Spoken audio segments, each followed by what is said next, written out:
Friends, ನಮಸ್ಕಾರ. ಎಲ್ಲರಿಗೂ ರಮ್ಯಾ ಮನೆ ಅಡುಗೆ ಚಾನಲ್ಗೆ ಸ್ವಾಗತ. ಈ ವಿಡಿಯೋದಲ್ಲಿ ಸಕ್ಕರೆ ಬೆಲ್ಲ ಏನನ್ನು ಬಳಸದೆ ಒಂದು ಆರೋಗ್ಯಕರವಾದಂಥ ಡ್ರೈ ಫ್ರೂಟ್ಸ್ ಲಡ್ಡುನ ಹೇಗೆ ಮಾಡೋದಂತ ಹೇಳಿ ನೋಡೋಣ. ಅದಕ್ಕಿಂತ ಮುಂಚೆ ಇನ್ನೂ ಚಾನಲ್ಗೆ ಯಾರು ಸಬ್ಸ್ಕ್ರೈಬ್ ಆಗಿಲ್ಲ ದಯವಿಟ್ಟು ಚಾನಲ್ನ ಸಬ್ಸ್ಕ್ರೈಬ್ ಮಾಡ್ಕೊಳ್ಳಿ.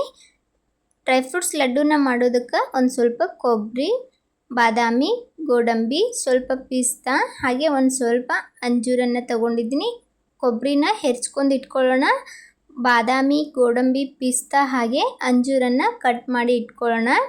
ಹಾಗೆ ಒಂದು ಸ್ವಲ್ಪ ಒಣ ದ್ರಾಕ್ಷಿ, ಒಂದು ಸ್ವಲ್ಪ ವಾಟರ್ಮೆಲನ್ ಸೀಡ್ಸ್ ತೊಗೊಂಡಿದ್ದೀನಿ. ಹಾಗೆ ಒಂದು ಸ್ವಲ್ಪ ಸನ್ಫ್ಲವರ್ ಸೀಡ್ಸ್, ಒಂದು ಚಮಚದಷ್ಟು ಗಸಗಸೆ, ಒಂದು ಸ್ವಲ್ಪ ಪಂಪ್ಕಿನ್ ಸೀಡ್ಸ್ ತೊಗೊಂಡಿದ್ದೀನಿ. ಒಂದು 2-3 ಏಲಕ್ಕಿ ಹಾಗೆ ಒಂದು ಸ್ವಲ್ಪ ಜಾಜಿಕಾಯಿ, 1 ಬೌಲ್ ಆಗುವಷ್ಟು ಖಜೂರನ್ನು ತೊಗೊಂಡಿದ್ದೀನಿ.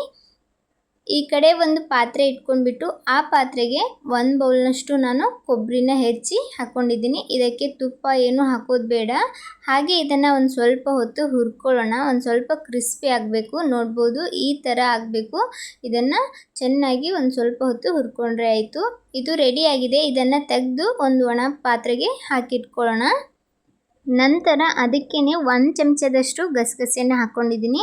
ಅದನ್ನು ಹಾಕ್ಕೊಂಡು ಇದಕ್ಕೂ ಸಹ ತುಪ್ಪ ಏನು ಹಾಕೋದು ಬೇಡ, ಡ್ರೈ ರೋಸ್ಟ್ ಮಾಡ್ಕೊಳ್ಳೋಣ. ಒಂದು ಸ್ವಲ್ಪ ಹೊತ್ತು ಇದನ್ನು ಚೆನ್ನಾಗಿ ಹುರ್ಕೊಂಡು ಕೊಬ್ಬರಿ ಹಾಕಿರುವಂಥ ಪಾತ್ರೆಗೆ ಇದನ್ನು ಸಹ ಹಾಕ್ಕೊಳ್ಳೋಣ.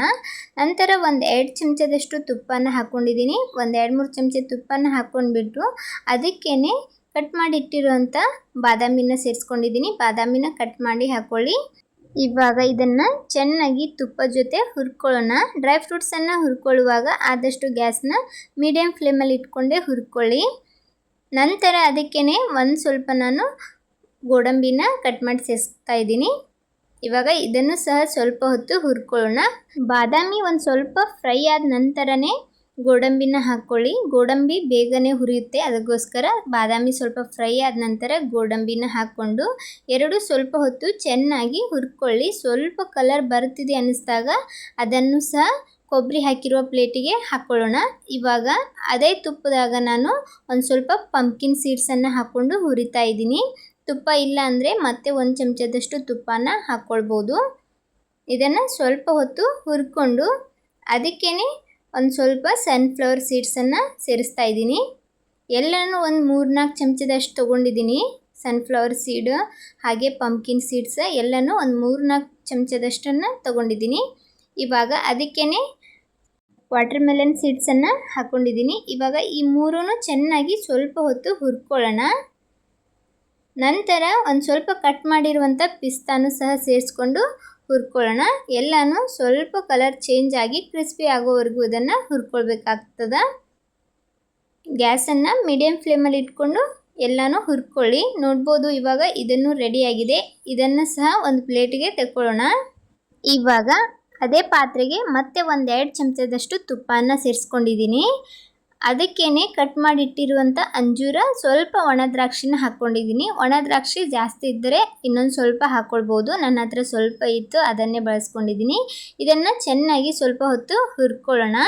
ಹುರಿದ್ಬಿಟ್ಟು ಇದನ್ನು ಸಹ ತೆಗೆದು ಮತ್ತೆ ಅದಕ್ಕೆ ನಾನು ತುಪ್ಪ ಕಡಿಮೆ ಅನ್ನಿಸ್ತು ಮತ್ತೆ ಒಂದು 2 ಚಮಚದಷ್ಟು ತುಪ್ಪನ ಹಾಕ್ಕೊಂಡು ಬೀಜ ತೆಗೆದಿರುವಂತಹ ಖಜೂರನ್ನು ಸೇರಿಸ್ತಾ ಇದ್ದೀನಿ. ನಾನಿಲ್ಲಿ 1 ಬೌಲ್ನಷ್ಟು ಖಜೂರನ್ನು ತೊಗೊಂಡಿದ್ದೀನಿ.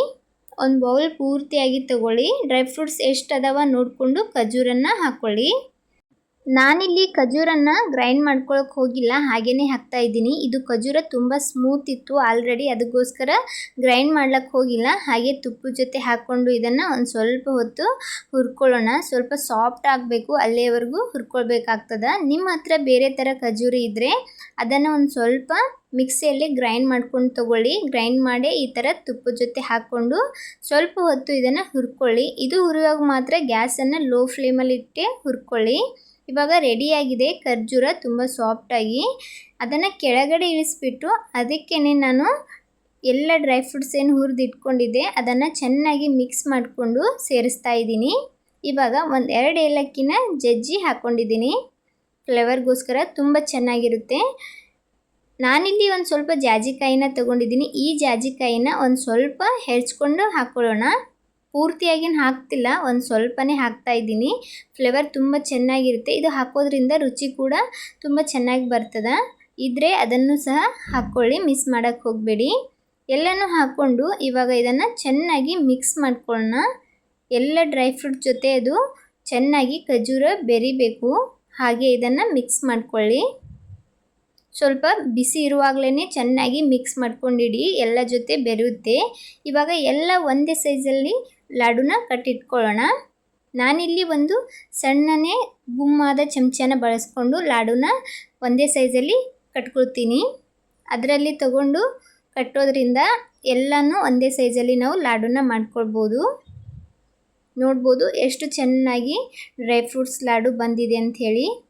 ಇವಾಗ ಎಲ್ಲನೂ ಇದೇ ಥರ ಚಮಚದಿಂದ ತೊಗೊಂಡ್ಬಿಟ್ಟು ಒಂದೇ ಸೈಜಲ್ಲಿ ಲಾಡುನ ಕಟ್ಕೊಂಡಿಟ್ಕೊಳ್ಳೋಣ. ನಿಮ್ಗೆ ಯಾವ ಸೈಜಲ್ಲಿ ಬೇಕೋ ಆ ಸೈಜಲ್ಲಿ ಲಾಡುನ ಕಟ್ಕೊಳ್ಬೋದು. ನಾನು ಇವಾಗ ಎಲ್ಲನೂ ಕಟ್ಟಿ ಇಡ್ತಾ ಇದ್ದೀನಿ. ನೋಡ್ಬೋದು ಎಷ್ಟು ಚೆನ್ನಾಗಿ ಕಾಣ್ತಾ ಇದೆಯೋ. ರುಚಿನೂ ಕೂಡ ಅಷ್ಟೇ ಚೆನ್ನಾಗಿರುತ್ತೆ, ಅಷ್ಟೇ ಆರೋಗ್ಯಕರವಾಗಿಯೂ ಕೂಡ ಇರ್ತದೆ. ಒಂದು ಲಾಡುನ ದಿನ ತಿನ್ನೋದ್ರಿಂದ ಇಮ್ಯುನಿಟಿ ಪವರ್ ಕೂಡ ಜಾಸ್ತಿ ಆಗ್ತದೆ. ಮಕ್ಕಳಿಗೆ ಹಿಡಿದು ದೊಡ್ಡವ್ರವರೆಗೂ ಸಹ ತುಂಬ ಹೆಲ್ಪ್ಫುಲ್ ಆಗುವಂಥ ಈ ಲಾಡು. ಸುಸ್ತು ಆಯಾಸ ಆಗ್ತಿದ್ರೆ ದಿನಕ್ಕೊಂದು ಈ ಲಾಡುನ ತಿಂದು ನೋಡಿ, ಅದು ಕೂಡ ಮಾಯ ಆಗ್ತದೆ. ನೋಡಿದ್ರಲ್ಲ ಯಾವ ಥರ ನಾವು ಡ್ರೈ ಫ್ರೂಟ್ಸ್ ಲಾಡುನ ಮನೆಯಲ್ಲೇ ಮಾಡ್ಕೊಳ್ಬೋದು ಅಂಥೇಳಿ.